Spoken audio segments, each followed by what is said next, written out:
An employer is not responsible to continue to employ an employee who is not able to do their job.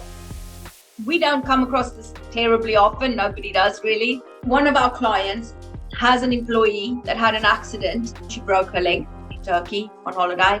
She had surgery in Turkey after the accident and came back to the UK, and the surgery was not correct. It was substandard. This employee is now going to be off for at least 18 months. At least 18 months is what her consultant said.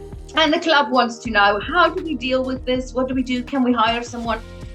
One thing they're not realizing, and I'm surprised because usually the first question someone would ask is, do I have to keep them? They haven't asked that question.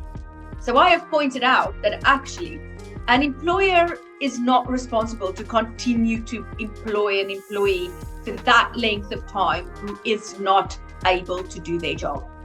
Now, it is a fine line and it is very much case by case, but once you've run through the long-term sickness process, and generally when you're sort of getting past the 6-month mark, if there is no return date on the books, or that return date is not within a couple of months, at that point you can actually start a process of dismissing that employee for incapacity.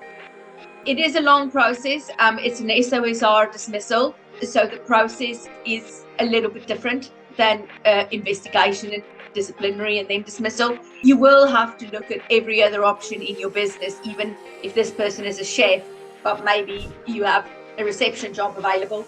You might need to look at other options. But if you are in that position, you're not expected to keep an employee on for such a long time or indefinitely if they aren't capable of working. There are processes that you can follow to actually terminate that employee. If you ever come across something like that, give us a call. We can help you through that process. Thanks for watching.